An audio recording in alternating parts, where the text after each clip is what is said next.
নমস্কার, কেমন আছেন সবাই? দিনের শুরুটাই হলো অসাধারণ সুন্দরভাবে। সামনের ওই বরফে ঢাকা পাহাড়ের চূড়া আর তার মাথার ওপর সোনালি রোদ। কি অসাধারণ লাগছে দেখুন। লেতে আমরা যে হোটেলে আছি সেই হোটেলের রুম থেকেই কিন্তু আমরা এই অসাধারণ দৃশ্যটি অনুভব করছি।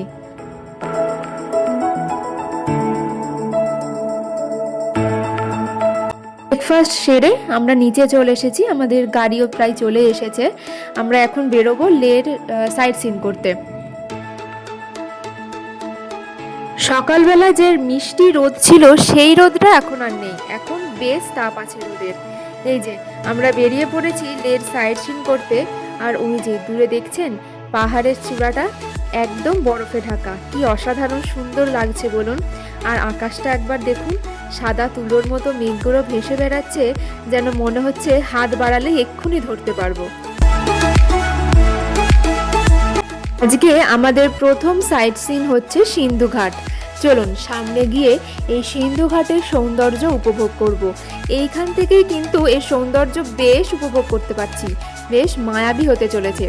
চলুন সামনে গিয়ে আরেকটু ভালো করে দেখি।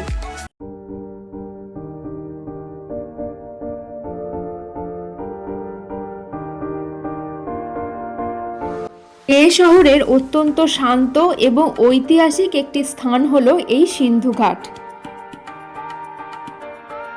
চারিদিকে পাহাড়ে মোড়া আর তার মাঝখান দিয়ে বয়ে চলেছে ইতিহাসে ভরা সিন্ধু নদ।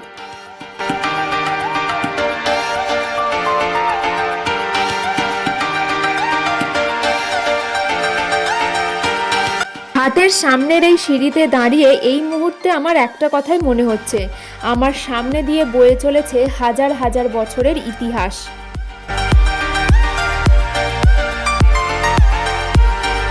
হালকা ঠান্ডা হাওয়া আর সেই সঙ্গে নদের স্রোতের শব্দ এক অদ্ভুত শান্তি তৈরি করছে।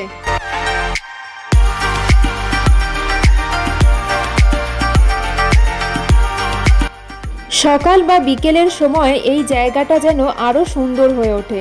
সূর্যের আলো পাহাড়ে পড়ে সোনালি রঙে ঝলমল করে, আর সেই আলো সিন্ধু নদের জলে প্রতিফলিত হয়ে পুরো পরিবেশটাকে এক স্বপ্নের মতো করে তোলে। হাজার হাজার বছর ধরে হিমালয়ের বুক চিরে বয়ে চলেছে এই সিন্ধু নদ, আর সেই নদের তীরেই গড়ে উঠেছে এই সুন্দর ঘাট।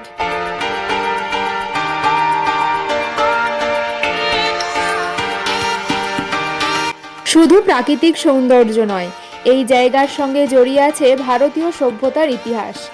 ইন্ডিয়ার নামটির শিকড়ও কিন্তু এই সিন্ধু নদ থেকেই এসেছে।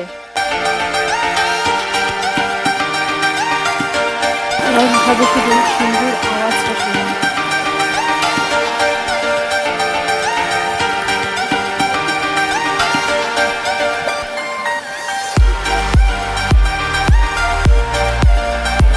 ওই যে দূরের যে ভাঙা অংশটা, এখন দেখে যেটা মনে হচ্ছে যে ঘাটটা কিন্তু অত দূর পর্যন্ত হয়তো ছিল, হয়তো জলের প্রবাহের জন্য মাঝখান থেকে এইভাবে ভেঙে গেছে, বা অন্য কিছু হতে পারে। তবে জলের যা প্রবাহ সেইটা দেখে এই মুহূর্তে আমার এইটাই মনে হচ্ছে যে এই প্রবাহের জন্যই হয়তো এই ঘাটটা ওখান থেকে ভেঙে গেছে, দিয়ে মূল যে এখন আমরা যেখানে দাঁড়িয়ে আছি সেইখান থেকে এটা আলাদা হয়ে গেছে।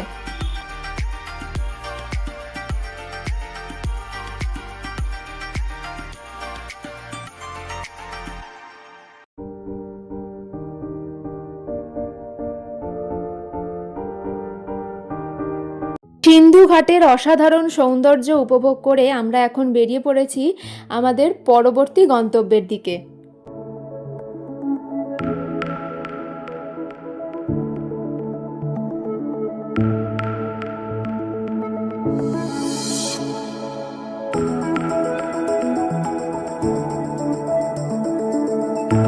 আমরা এখন কোথায় এসেছি? শে প্যালেস। কোথায় সেটা? লাদাখে। না, এখান থেকে কত দূর?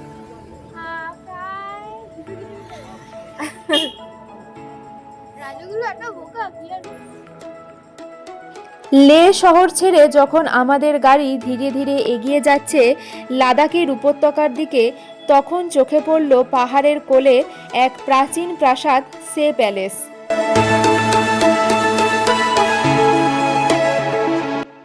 নিস্তব্ধ পাহাড়ের মাঝে দাঁড়িয়ে থাকা এই প্রাসাদ যেন লাদাখের কয়েকশো বছরের ইতিহাসকে নীরবে আগলে রেখেছে।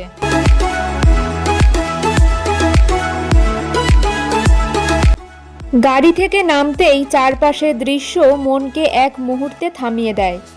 সামনে বিস্তীর্ণ সবুজ ক্ষেত আর দূরে শান্তভাবে বয়ে চলেছে পবিত্র ইন্দু রিভার, আর তার ওপরে নীল আকাশের নিচে পাহাড়ের গা বেয়ে দাঁড়িয়ে রয়েছে সে প্যালেস।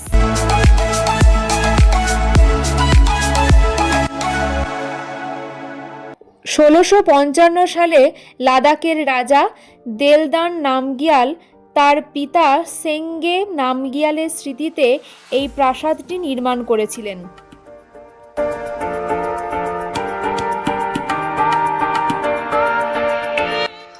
একসময় এটি ছিল লাদাখ রাজাদের গ্রীষ্মকালীন রাজধানী। যদিও আজ রাজাদের পদাচারণ নেই, তবুও প্রাসাদের প্রতিটি ইট যেন সেই পুরনো দিনের গল্প বলে যায়।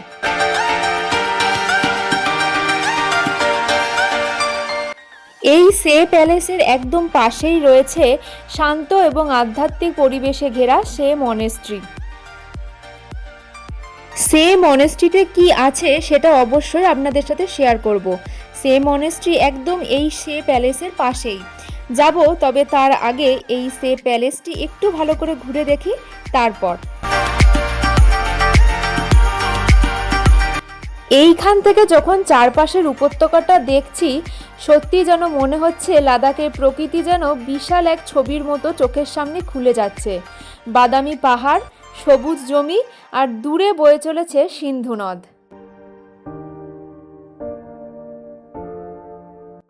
প্রকৃতি যেন আজকে খুব ফুরফুরে মেজাজে আছে। কত সুন্দর লাগছে আজকে চারপাশের পরিবেশটা, আর যে যার মতো করে উপভোগ করে নিচ্ছে এই লাদাখের সৌন্দর্য।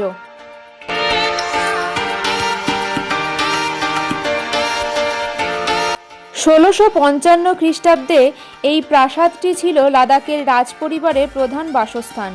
পরে রাজধানী লে শহরে চলে যাওয়ায় প্রাসাদটির গুরুত্ব কিছুটা কমে যায়, তবে আজও এটি ইতিহাসের গুরুত্বপূর্ণ নিদর্শন।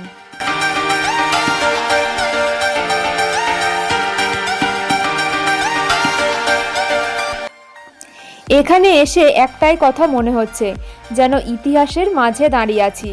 পাহাড়, নীল আকাশ, সবুজ ক্ষেত আর পুরনো প্রাসাদের মিলনে জায়গাটা খুবই শান্ত ও মনোমুগ্ধকর।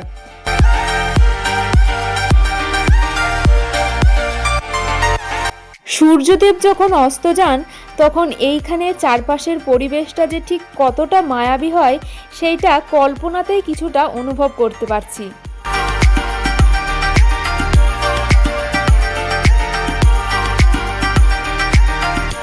চলুন আর কথা না বাড়িয়ে এবার ঘুরে আসি সে মনেস্ট্রি।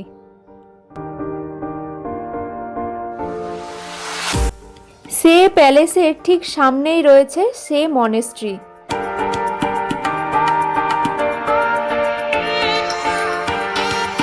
চলুন এবার ভেতরে যাই। দেখছেন সিঁড়িগুলো ঠিক কেমন খাড়া, ভীষণ সাবধানতার সাথে কিন্তু এখানে উঠতে হবে। যাই হোক, চলুন ভেতরে যাই, ভেতরে কি আছে সেটা আগে দেখে আসি।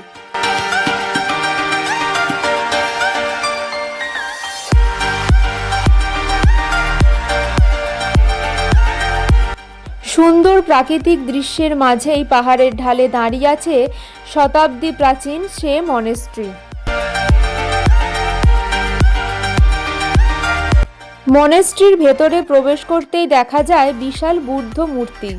প্রায় ১২ মিটার উঁচু এই মূর্তিটি তামা দিয়ে তৈরি আর সোনায় মোড়া। মূর্তিটির শান্ত মুখ আর ধ্যানমগ্ন ভঙ্গি পুরো মনেস্ট্রির পরিবেশকে যেন আরো পবিত্র ও শান্ত করে তোলে।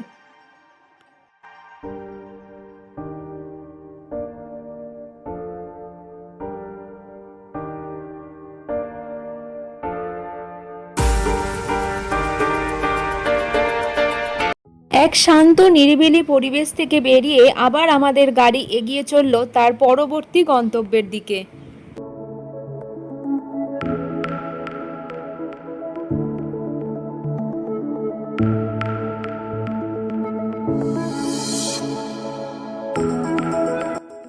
লাদাখের বিখ্যাত মনেস্ট্রিগুলির মধ্যে একটি অসাধারণ মনেস্ট্রি হল থিকসে মনেস্ট্রি। এই মুহূর্তে আমরা পৌঁছে গেছি লাদাখের সেই বিখ্যাত মনেস্ট্রি থিকসে মনেস্ট্রিতে। চলুন এবার ভেতরে যাই।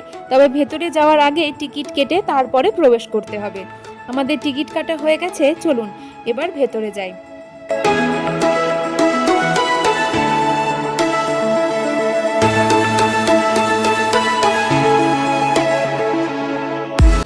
অপূর্ব সুন্দরভাবে সাজানো হয়েছে মনেস্ট্রির ভেতরের পরিবেশ, একদম শান্ত নিরিবিলি চারিদিকটা।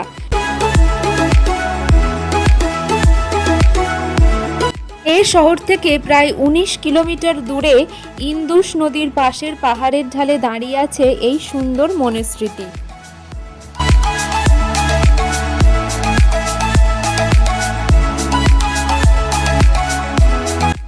দূর থেকে দেখে মনে হচ্ছে যেন পাহাড়ের বুকেই একটা শহর বানানো হয়েছে।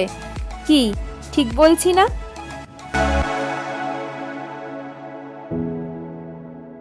যত ওপরে উঠছি ততই যেন চারপাশের পরিবেশটা আরো মনোমুগ্ধকর হয়ে উঠছে। কেমন লাগছে সেটা আপনারা কমেন্ট করে বলুন।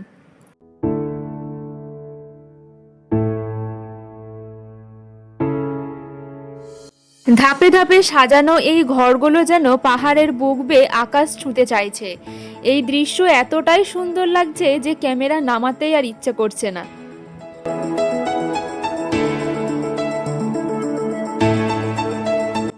আকাশ থেকে শুরু করে সবটাই যেন মনে হচ্ছে অত্যন্ত ধৈর্যের সাথে আঁকা একটি সুন্দর ক্যানভাস।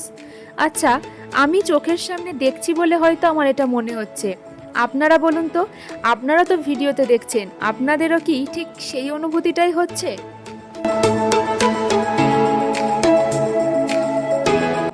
চারপাশটা এখান থেকে এতটাই সুন্দর লাগছে যে মনে হচ্ছে ঘন্টার পর ঘন্টা এখানে বসেই কাটিয়ে দিই, দেখতে থাকি এই প্রকৃতির অসাধারণ সৌন্দর্য।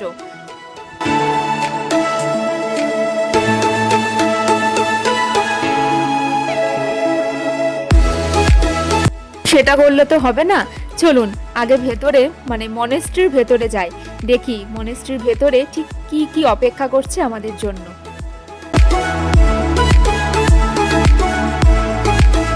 আমার সঙ্গে বাকি যারা আছে তারা প্রায় সকলেই ভেতরে চলে গেছে। আমি আর ওই একমাত্র দাঁড়িয়ে দাঁড়িয়ে এই সব কিছু দেখে যাচ্ছিলাম।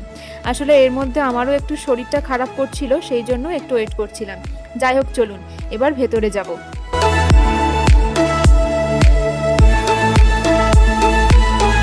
জুতো খুলে ভেতরে ঢুকতেই চারিদিকে মন্ত্রপাঠ, ধূপের গন্ধ, একটা পুরোপুরি অন্য জগতে ঢুকে পড়েছি বলে মনে হচ্ছে।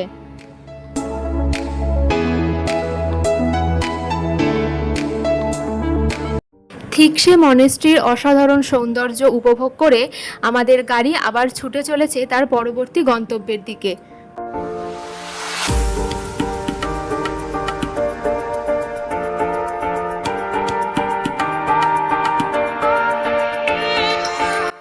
একের পর এক অজানা বাঁক পেরোচ্ছি, আর সেই সাথে সাথে ফুটে উঠছে চোখের সামনে প্রকৃতির এক একটি জায়গার এক এক রকমের রূপ।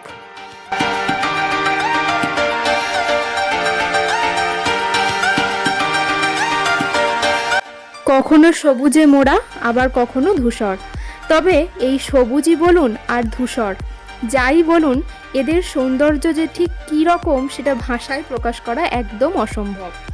যাই হোক, চলুন কথা বলতে বলতে চলে এসেছি লে শহরের অন্যতম আকর্ষণ শান্তি স্তূপাতে।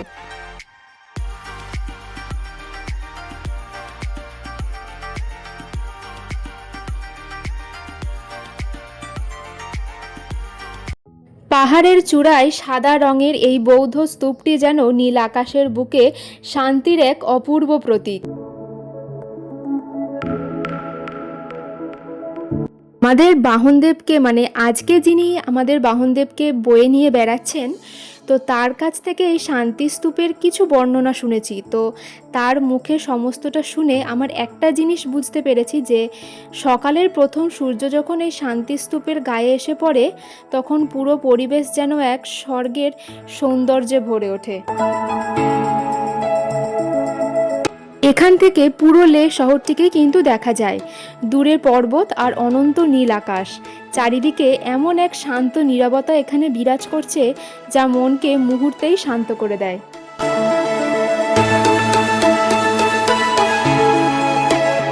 1991 সালে জাপানি বৌদ্ধ ভিক্ষুকদের উদ্যোগে এই স্তূপটি নির্মাণ করা হয়।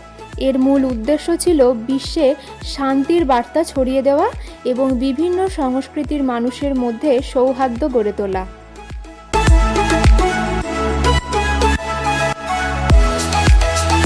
স্তূপের গায়ে বৌদ্ধ জীবনের নানান ঘটনার সুন্দর ভাস্কর্য খোদাই করা রয়েছে। প্রতিটি ছবি যেন ইতিহাস আর আধ্যাত্মিকতার এক জীবন্ত গল্প শোনায়।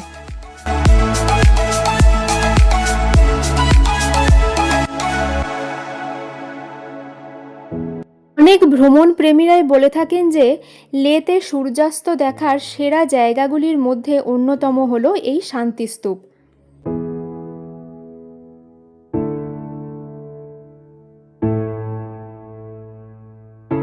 সূর্য যখন ধীরে ধীরে পাহাড়ের আড়ালে হারিয়ে যায়, তখন আকাশে সোনালি, কমলা, গোলাপি রঙের অপূর্ব মেলবন্ধনের সৃষ্টি হয়। সেই দৃশ্য ক্যামেরায় ধরা যায় ঠিকই, কিন্তু অনুভূতিটা ভাষায় প্রকাশ করা সত্যিই কঠিন।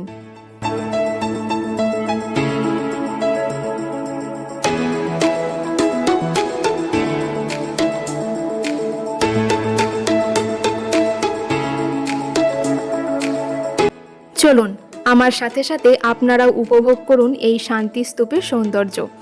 না ভাববেন না, যতটুকু সময় আছি এখানে সবটাই আপনাদের সাথে শেয়ার করব।